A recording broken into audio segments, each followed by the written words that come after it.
سایه‌های خیانت، جایی که پرده از رازهای پنهان زندگی‌ها برداشته میشه. تصور کن لحظه‌ای که باید به عزیزترین فرد زندگیت اعتماد کنی، درست توی شب عید بفهمی که همه این سالها فقط دروغ شنیدی. شوهرم در لحظه تحویل سال با یکی دیگه بود. این داستان واقعی رو از زبون خودم بشنوید. خیانت در لحظه تحویل سال. رها هستم از اون دختر بچه هایی که همیشه توی رویاهام یه زندگی آروم و عاشقانه برای خودم تصور می کردم. از بچگی توی خانواده معمولی بزرگ شدم. بابام کارمند بود و مامانم یه زن خونه دار که تمام زندگیشو گذاشته بود پای من و برادرم. همیشه میگفت زن باید زندگی خودشو بسازه، نباید بذاره کسی واسهش تصمیم بگیره. مامانم این حرفها رو میزد ولی خودش هیچ وقت نتونست توی زندگیش بهشون عمل کنه. بابام آدم بدی نبود ولی هیچ وقت هم از اون شوهرای مهربونی که مامانم دلش میخواست نبود. همیشه سرش توی کار خودش بود. حواسش به همون بود ولی نه اون مدلی که بیاد بپرسه حالتون چطوره؟ دلتون چی میخواد؟ مامانم هیچ وقت خیانت ندید ولی همیشه حسرت یه زندگی پر از عشق و توی نگاهش میدیدم. من همون دختری بودم که همیشه آرزوشو داشت یه مرد عاشق داشته باشه، یکی که هر روز بهش بگه دوستت دارم، واسش گل بخره، توی خیابون دستشو بگیره و وقتایی که ناراحته محکم بغلش کنه.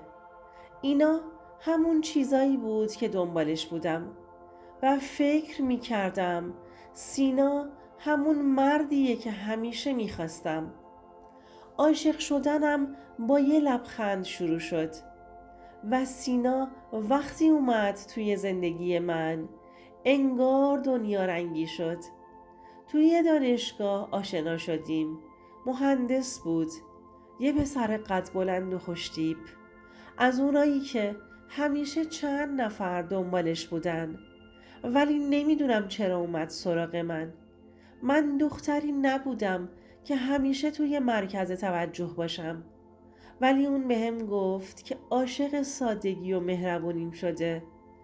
اولین باری که بهم گفت دوستت دارم حس کردم دنیا وایستاده. از اون لحظه هایی بود که همیشه توی رویاهام تصورش کرده بودم. دیگه هیچی توی دنیا برام مهم نبود جز این که کنار سینا باشم. 5 سال با هم بودیم، یه عشق رویایی، یا حداقل من اینطور فکر می کردم. بعدش ازدواج کردیم، یه زندگی جدید شروع شد. سالای اول عالی بود، همه چی همونی بود که دلم میخواست. ولی کم کم یه چیزایی تغییر کرد. زندگی ما همیشه پر از لحظات خوب و بد بود. سینا دیگه اون آدم عاشق نبود. بغل کردنهاش کمتر شد. جمله دوستت دارم انگار از زبونش افتاد و من هنوز همون دختر ساده‌ای بودم که به یه نگاه و یه آغوش گرم راضی بودم. و چند سال همین جور گذشت. دیگه به خیلی از چیزا عادت کرده بودم. میگفتم لابد عشق بعد از چند سال سرد میشه. لابد طبیعیه که دیگه مثل اولش نباشه. ولی من هیچ وقت فکر نمی کردم که درست توی لحظه‌ای که همه دارن سال جدید رو کنار عزیزانشون جشن میگیرن دنیا روی سرم خراب بشه. چند هفته مونده بود به نوروز. مثل هر سال همه چیز رو برای یه عید قشنگ آماده می کردم. خونه تکونی، خرید 7 سین، برنامه ریزی برای مهمونی ها. حتی برای سینا یک کت و شلوار خوشگل هم گرفتم که شب عید بپوشه و خوشتیپ بشه. اونم انگار این روزا یکم سر شلوغ‌تر شده بود. اما من فکر می کردم به خاطر کارشه.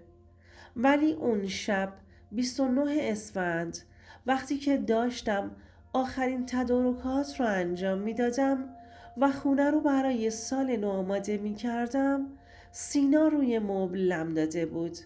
منم داشتم کارای خونه رو انجام می دادم که از خستگی خوابم برد. اما یه صدای ویبره که صدای گوشی سینا بود بیدارم کرد. همه چی از یه پیام شروع شد.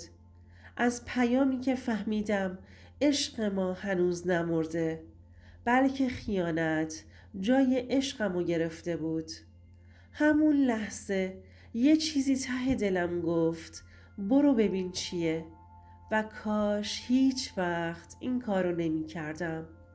صفحه گوشی روشن بود و رو صفحه فقط یه پیام دیده می شد که اسمش فقط یه ایموجی بود که توجهمو جلب کرد. عزیزم، پس حتما فردا ساعت 3 را میافتیم.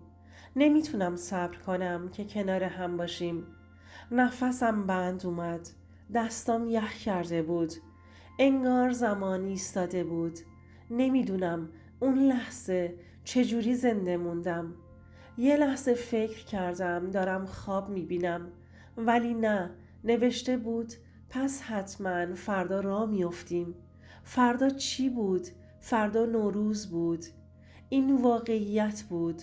شوهرم فردای تحویل سال با یکی دیگه برنامه سفر داشت. یعنی وقتی همه توی خونه های گرمشون جشن میگیرن، شوهر من با یکی دیگه قرار گذاشته. باورم نمیشد. هنوز نمیدونستم چی کار کنم. میخواستم باهاش روبرو بشم، اما نه، هنوز زود بود. باید میفهمیدم با کیه و برنامش چیه. گوشیش رو گذاشتم سر جاشو، خودم رو زدم به بیخیالی. سینا اومد سمتم و گفت خسته شدی عشقم؟ برو استراحت کن. منم یکم میخوام برم بیرون. یه سر به سامان بزنم. اما میدونستم که دروغ میگه. گوشیش دوباره ویبره خورد و این بار یه لوکیشن فرستاده شد. هتل آرامیس. دیگه همه چیز برام واضح شده بود.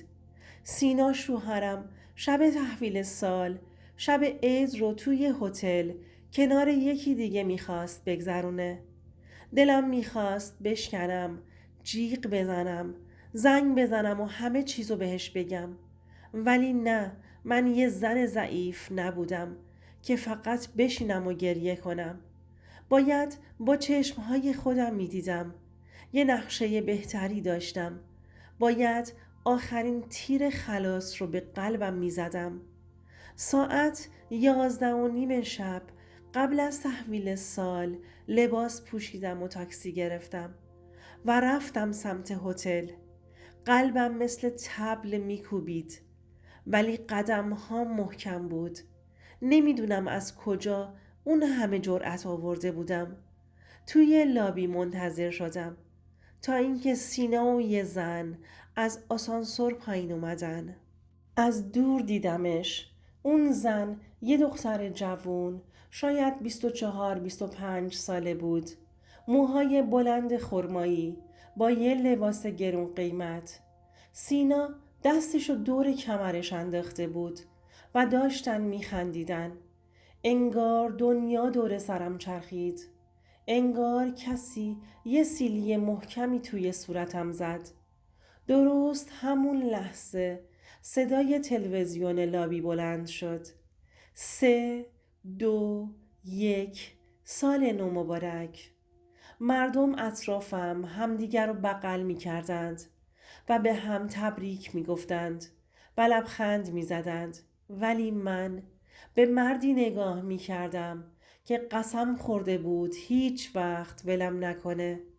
ولی حالا داشت با یکی دیگه سال نو رو جشن می گرفت. من تو همون لحظه نگاهم توی نگاه سینا قفل شد. صورتش اول پر از تعجب شد، بعد وحشت. بعدم سعی کرد لبخند بزنه و جلو بیاد. رها، اینجا چی کار میکنی؟ صدام لرزید ولی خودم رو کنترل کردم و به اون دختر نگاه کردم و گفتم این سیناه؟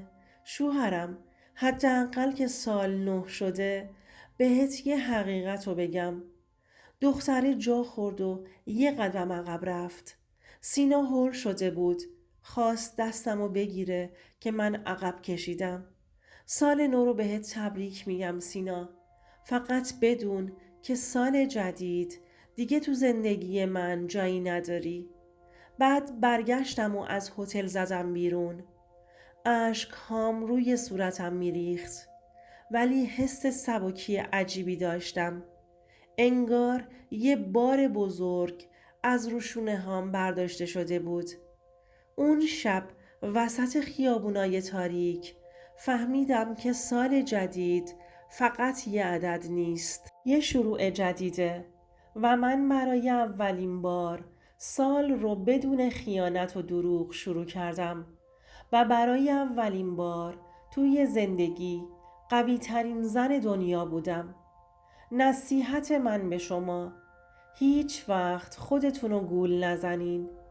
وقتی یه رابطه دیگه عشق نداره، وقتی محبت جاشو به شک و تردید داده، وقتی دیگه احساس امنیت نمی کنین، اونجا دیگه جای موندن نیست. اگر حس می کنی تنها موندی، خیانت دیدی، دلت شکست، یادت باشه که قوی ترین آدمی که میتونه نجاتت بده خودتی. سال جدید رو با کسی شروع کن که لیاقتت رو داره.